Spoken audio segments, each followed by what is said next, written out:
In the fall of 2018, Rachel Russell moved to a small town in northern Ontario to start a new chapter of her life. She was 32, newly divorced, and looking for something quieter, simpler. She had worked in schools for years, but this time felt different. She wanted a fresh start, far away from the noise and drama of her old life. She accepted a full-time teaching job at North Haven Elementary, a small, aging school surrounded by woods and farmland. The building looked like it hadn't been updated since the 1950s. Yellow brick walls, long dark hallways, and old wooden classroom doors that creaked loudly when opened or shut.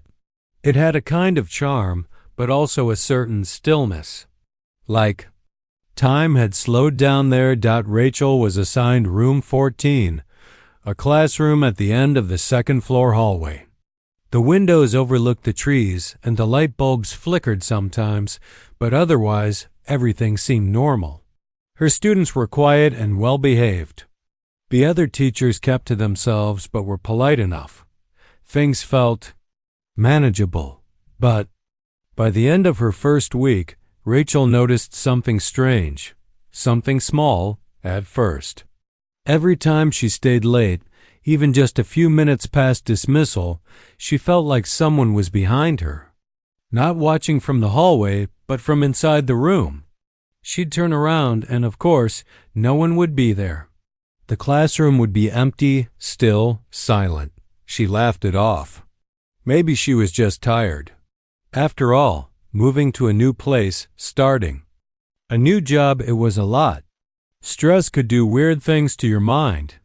Then came Friday. It was around 5:45 p.m. and the school was already empty. Rachel had stayed late to finish grading spelling tests. The halls outside her door were dead quiet, and the only sound was the hum of the old radiator under the windows. As she packed up her bag, she heard slow, heavy footsteps echoing down the hall. She stepped outside her room and looked both ways. At the very end of the hallway stood a man in a dark blue janitor's uniform. He was older, maybe in his 60s, with gray hair and tired eyes. He just stood there, watching her. Not in a threatening way, more like someone who wanted to say something but wasn't sure how. Rachel gave him a friendly wave. "Hi there. I'm Rachel, new teacher in room 14. The man nodded once. Then, after a long pause, he said something that chilled her more than she expected. "You're in room 14, right?" She nodded slowly. "Yeah." He looked around nervously, as if making sure no one else was listening. "That room. Just don't stay too late." Before she could ask what he meant, he turned and walked away, disappearing around the corner. Rachel stood frozen for a few seconds. What did that mean? Was he just being weird? Was it some kind of local joke? Or was he warning her? Back in her car that night, she replayed the moment over and over in her mind. The way he looked at her, the strange pause, the warning. Something about it didn't feel like small talk. It felt serious. Like a secret he wasn't supposed to share. When she got home, Rachel couldn't sleep. She told herself it was just nerves. Maybe the school's old atmosphere was getting to her.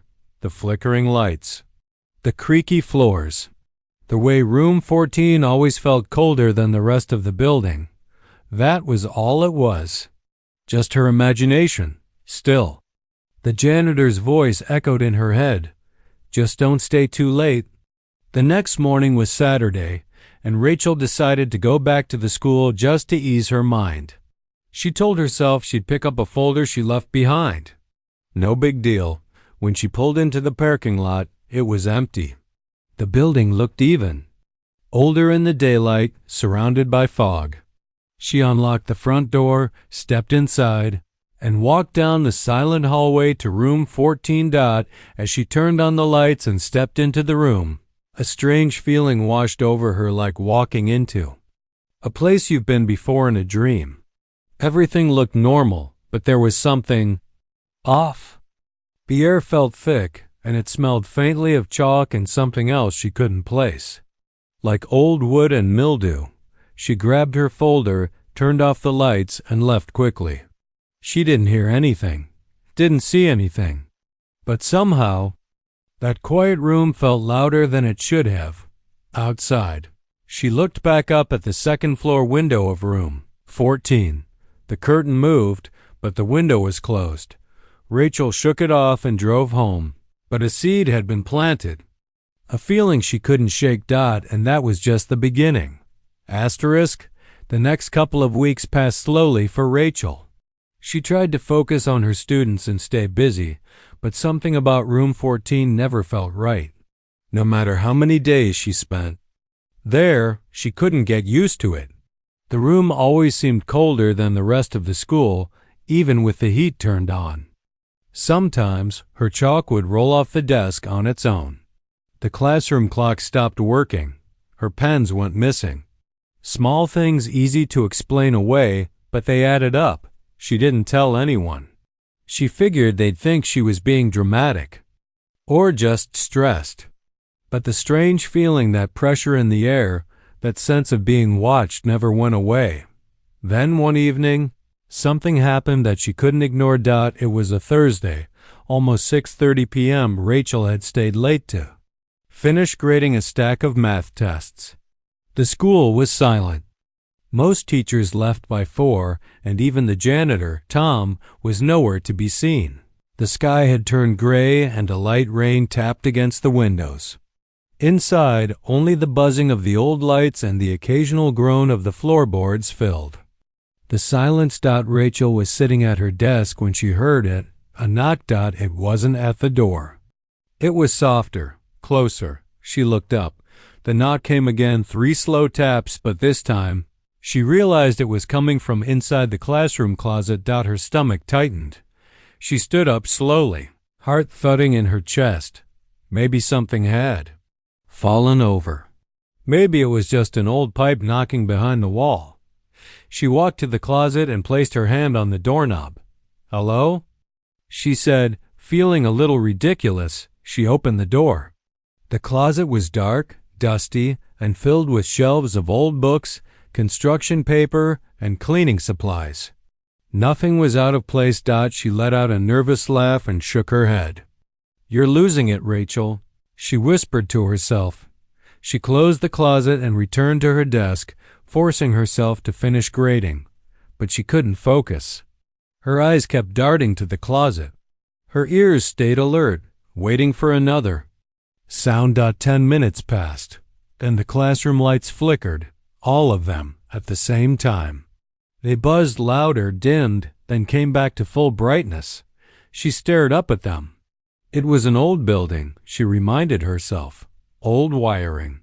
Probably nothing.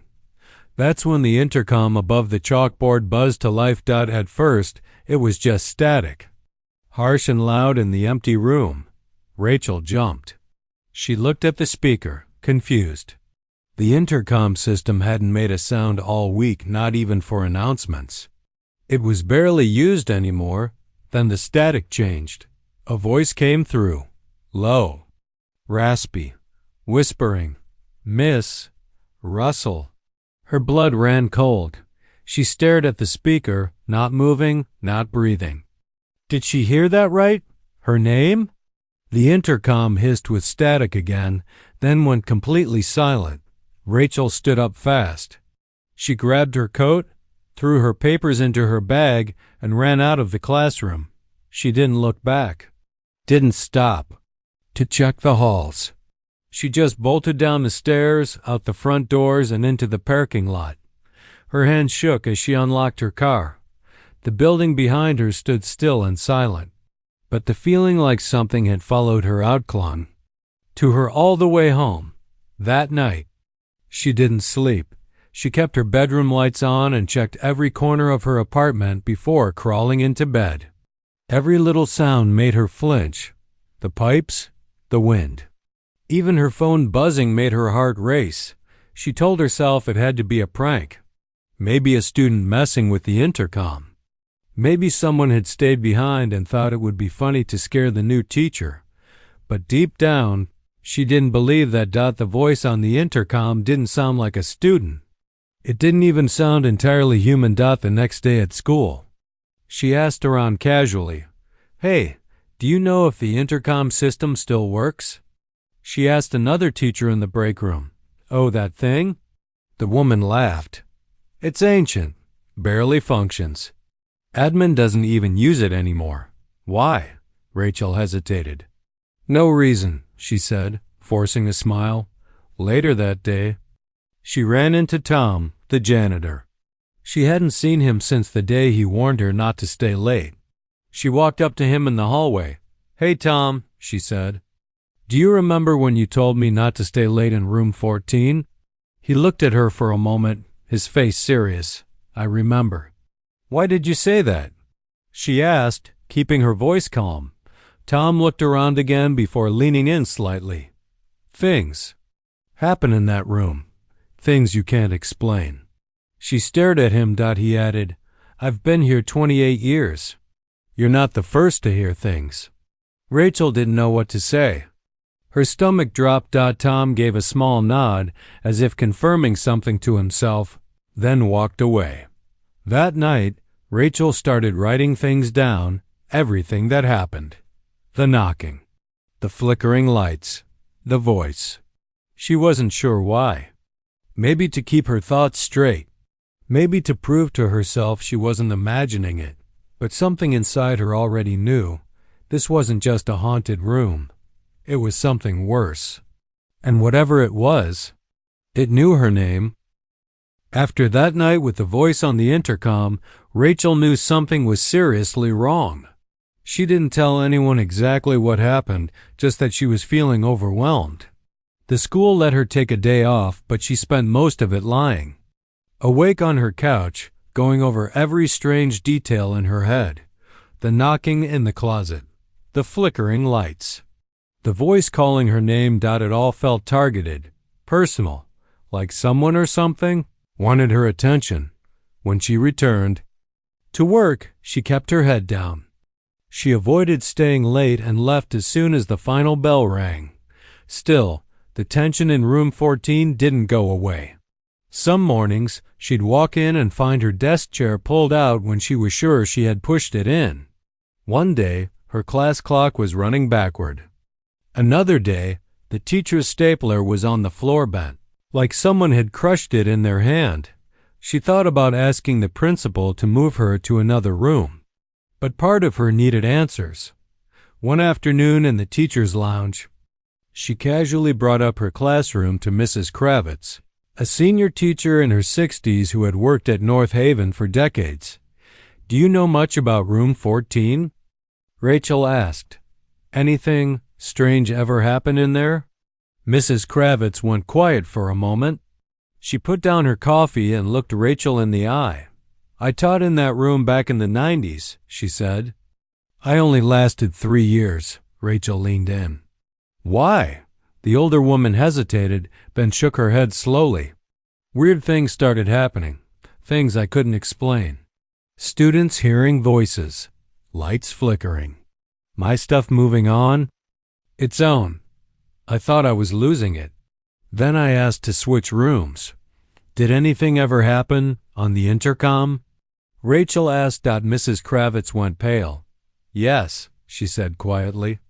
"It whispered my name." Rachel felt chills rush down her arms. "So it's not just me." "No," Mrs. Kravitz said. "But people don't like to talk about it. There's something wrong with that room. Always has been." She lowered her voice. "If you really want answers, talk to Tom. Ask him to take you to the archive room. Look at the old class photos. That's what changed everything for me."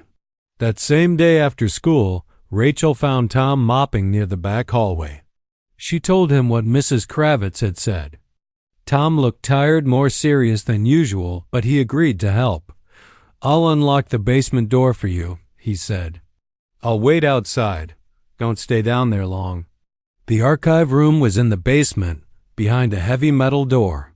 It smelled like mold, old paper, and cold stone. The lights flickered as she stepped inside. It was lined with filing cabinets, boxes of old books, and dusty photos stacked in yellowing folders. She flipped through them, looking for room 14. After a few minutes, she found a folder labeled Room 14, Class Photos 1963-2017. She opened it. What she saw stopped her cold. Each photo was a typical class picture. A teacher in the middle or off to the side. Rows of smiling kids. Nothing strange at first. But as she looked closer, she noticed something. In almost every photo, there was a man in the background, sometimes behind the students, sometimes near the door, always in the shadows. He wore an old-fashioned teacher's suit. His hair was neatly combed and his face was blank, expressionless, pale. He wasn't the same height in every photo. In one, he stood tall. In another, he was crouched, behind the last row of kids.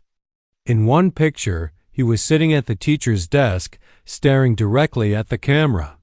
No smile, just cold, dark eyes. Rachel flipped through faster. 1965, 1972, 1980. Always the same man. Unchanged. Like he hadn't aged a day. She checked the teacher names listed under each photo. The man was never named. Some years listed female teachers, some male. But no one that looked like him. She flipped to 1993, Mrs. Kravitz's year. There he was again, standing at the back, his face half hidden behind a curtain. She checked 2017. Last photo in the file, it showed an empty classroom. No students. Just rows of desks and a chalkboard. And standing near the window was the same man. This time, closer to the camera than ever before. Rachel's breath caught in her throat. She stared at the photo, her fingers trembling. She turned it over. Nothing written on the back. No explanation. She grabbed her phone and snapped photos of every picture. Then she packed everything up and rushed upstairs. Tom was still waiting at the door. He saw her face and just nodded. "You?" "Saw him, didn't you?" Rachel didn't answer. She didn't need to. That night, she stared at the photos on her phone. Again and again, that same man. Same face. No record of him in any school files. The question wasn't just who he was anymore. It was, why is he still here? And what does he want with me? Rachel knew then that this wasn't just a haunting. Room 14 wasn't just haunted. It was claimed. Asterisk. After seeing those photos, Rachel's whole world felt heavier. She couldn't shake the feeling that Room 14 was watching her, and not just watching, but waiting. Every day felt harder to get through. Every night, she found herself double-checking locks and windows. The man in those photos wasn't just some forgotten ghost. He felt real. And he felt close. Rachel started thinking about leaving the job, but she was scared. Scared that if she quit or told someone too much, whatever was in that room might come after her. One afternoon, she decided to stay late again. Maybe this time she'd face it. Maybe she could figure out what was really going on. The school emptied out by 4 p.m., and by 5, Rachel was alone. The lights in the hall flickered faintly. The air felt colder. She sat at her desk in Room 14, her eyes on the door, her heart beating fast. Then, the intercom buzzed again. Her name whispered through the speaker, just like before. "Miss Russell." She stood up, breath shaky. Then she heard the faint sound of children laughing. But there were no students in the school. The laughter grew louder, echoing down the hall. Suddenly, the door slammed shut behind her. Rachel tried the handle. Locked. She rattled the doorknob, but it wouldn't budge. She turned around and the classroom looked different. The walls seemed darker, older. The desks were arranged oddly. And in the corner stood the man from the photos. He didn't move. Just stood there, pale and silent. Rachel's voice caught in her throat. Who? Who are you? She whispered. The man didn't answer. Instead, he raised his hand slowly, pointing at the door.